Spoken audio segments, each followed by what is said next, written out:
আসসালামু আলাইকুম। Welcome to my cooking channel Shahin's cooking artistry. Korean fried chicken খেতে খুবই অসাধারণ এবং খুবই সহজে এই রেসিপিটি তৈরি করা যায়। আমি এখানে মুরগির থাইয়ের মাংস নিয়েছি 5 পিস। এটাকে আমি হালকা করে একটু আঁচড় কেটে নিয়েছি যাতে মশলাটা ভেতরে ভালো করে ঢুকতে পারে এবং খাওয়ার সময় ফ্লেভারটা যাতে ভালো আসে। দিয়ে দিলাম স্বাদ মতো লবণ, 1 চামচ গোলমরিচের গুঁড়ো, 1 চা চামচ লাল মরিচের গুঁড়ো, 1 টেবিল চামচ সয়া সস, 1 টেবিল চামচ অয়েস্টার সস আর 1 টেবিল চামচ গ্রেট করা আদা, 1 টেবিল চামচ লেবুর রস দিয়ে এটাকে খুব ভালো করে মেখে 10 মিনিটের জন্য রেস্টে রেখে দেবো।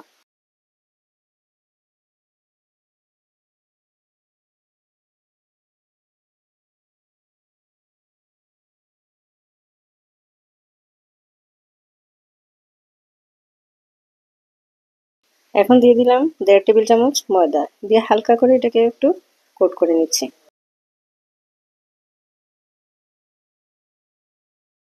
এটা ভাজার জন্য দিয়ে দিলাম পরিমাণ মতো তেল।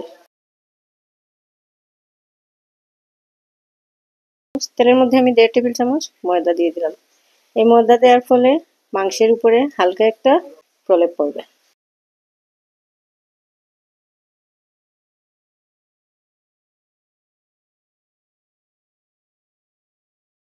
তেলটা গরম হওয়ার সাথে সাথে আমি মাংসের পিসগুলো দিয়ে দিলাম। এটাকে আমি গোল্ডেন বাদামি রং করে ভেজে নেব।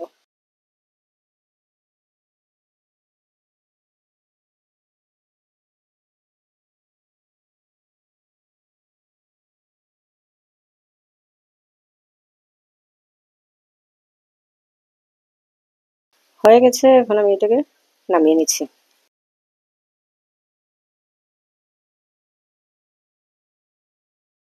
এদিকে আমি দিয়ে দিলাম 1 টেবিল চামচ তেল আর 1 টেবিল চামচ বাটার।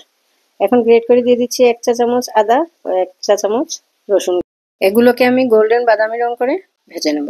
রেসিপিটি ইউটিউব থেকে যারা দেখছেন তারা একটা লাইক, কমেন্ট ও সাবস্ক্রাইব করে আমার সাথে থাকবেন আর বেল বাটনে প্রেস করে দেবেন। এখন দিয়ে দিচ্ছি 1টি কাঁচামরিচ কুচি। তাহলে রেসিপি ছাড়ার সাথে সাথে নোটিফিকেশন আপনাদের কাছে পৌঁছে যাবে। দিয়ে দিলাম 1 চা চামচ সয়া সস, 1 চা চামচ oyster sauce, half cup tomato ketchup,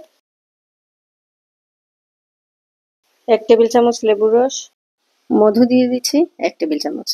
এতে গ্লোজি গ্লোজি একটা ভাব থাকবে এবং খেতেও টেস্টি হবে। দিয়ে দিলাম কিছু স্প্রিং অনিয়ন, স্বাদ মতো লবণ, 1 চা চামচ চিনি। এখন মাংসগুলো দিয়ে দিলাম। এই রেসিপিটি খেতে আসলে অনেক সুস্বাদু এবং খুবই অল্প সময়ে তৈরি করা যায়। বাচ্চাদেরও এটি খুবই পছন্দের এবং ঝটপট তৈরি করে দেওয়া যায়। রেসিপিটি যদি আপনাদের ভালো লেগে থাকে অবশ্যই লাইক ও ফলো দিয়ে আমার সাথে থাকবেন। আল্লাহ হাফেজ।